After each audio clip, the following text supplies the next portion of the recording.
আসসালামু আলাইকুম সবাইকে। আমি একটা নতুন ভিডিও নিয়ে চলে এসেছি যে কী করে একটা নার্স নিজের হসপিটাল থেকে অন্য একটা হসপিটালে যদি ডিউটি করে তাহলে কত স্ট্রাগল করে যেতে হয়। তাই আমরা প্রথমেই সকাল 7টার সময় চলে এসেছি স্টেশনে।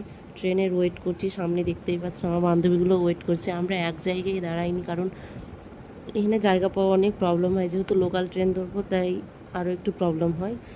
আর সকাল সকাল আমরাই না, অনেক লোকও নিজের কাজের জন্য বেরিয়ে পড়েছে। সে এটা হয়তো আমরা জানতে পারতাম না যদি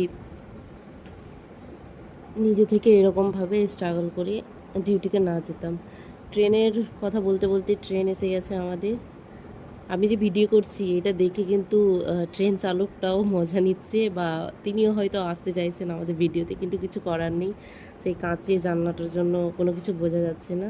এই লোকটা তো দেখা যাচ্ছে আমাদের থেকেও বেশি তাড়া ট্রেনের জন্য। যাই হোক, এবার ট্রেন এসে গেছে। এরপরে আমরা দেখব কোথায় কোনো ফাঁকা একটা জায়গা আছে যেন বসার জন্য একটু জায়গা পাই, কারণ 1 ঘন্টা আমাদের জার্নি করে যেতে হবে, গিয়ে আবার এতক্ষণ দাঁড়াতে হবে। যারা নার্সিং প্রফেশনে আছে তারাই বুঝবেন একমাত্র যে নার্সদের কত প্রবলেম হয় সারাদিন দাঁড়িয়ে থাকার জন্য। তাই একটু বসার জায়গা পাওয়ার আশায় দাঁড়িয়ে দাঁড়িয়ে আমরা দেখছি যে কোথাও জায়গা পাচ্ছে কি না। তোমরা দেখতেই পাচ্ছ কত ভিড়। এরমভাবে কথা বলতে বলতে আমরা চলে আসলাম বর্ধমান স্টেশনে। বর্ধমান স্টেশনে তো দেখেই মনে হচ্ছে পা রাখার জায়গাটুকুও নেই। তোমরা সবাই দেখতেই পাচ্ছ কত ভিড়, তার মাঝেও আমাদের চলে যেতে হবে।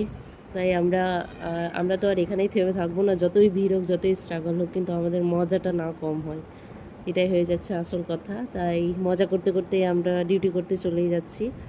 দিয়ে স্টেশন থেকে বেরিয়ে আমরা আবার টোটোর জন্য টোটো স্ট্যান্ডে চলে যাব।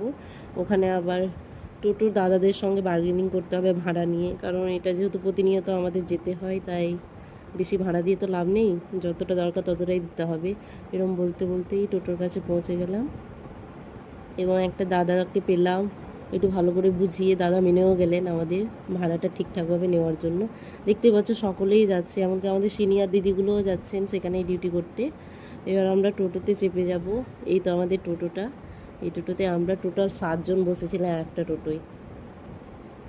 যেহেতু স্টুডেন্ট, 7 জনের কম হলে ভাড়াটা অনেকটাই বেশি নিত, তাই আমরা কষ্ট করে 7 জনই বসে গেছি।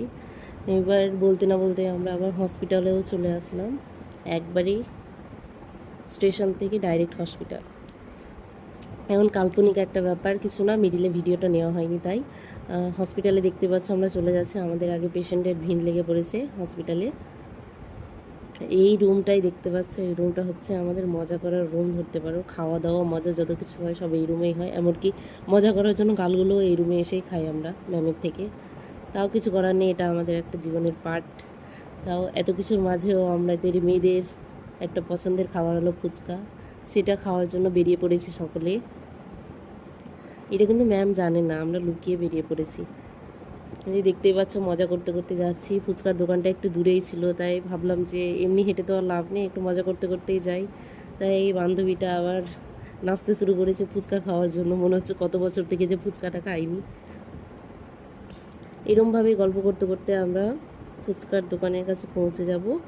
দেখতে পাচ্ছ কত লোক হসপিটাল থেকে যাচ্ছে, পুরো এলাকাটা জুড়েই হসপিটালটা। ওই দেখতে পাচ্ছ দূরে আমাদের ফুচকার দোকানটা, ওখানে চলে যাব। দাদাকে বলবো একটু ঝাল ঝাল করে ভালো করে মাখিয়ে যেন আমাদের ফুচকাটা দেয়। তাই জন্য দাদাও লেগে পড়েছে আমাদেরকে ভালো করে ফুচকাটা দেওয়ার জন্য।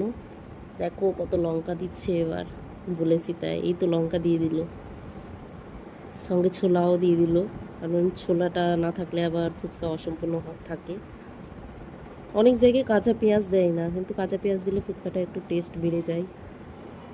নিয়ে নিলাম, তাড়াতাড়ি করে খেতে হবে ফুচকাটা, আবার ডিউটিতে যেতে হবে, নইলে আবার ম্যামের থেকে ছাড় খেতে হবে আমাদের। তাই তাড়াতাড়ি করে ফুচকাটা খেয়ে সকালে ডিউটিতে চলে গেলাম। ডিউটির ভিডিওটুকু আর নেওয়া হয়নি, কারণ প্রচুর কাজ ছিল। তাই পরে ট্রেনে দেখতে পাচ্ছ, ট্রেনে চেপে গেছি আমরা আবার আমাদের মেস যাওয়ার জন্য। ট্রেন থেকে নেমে পড়লাম স্টেশনে, এখান থেকে ডাইরেক্ট মেস চলে যাবো। আজকের ভিডিও এখান থেকেই, টাটা।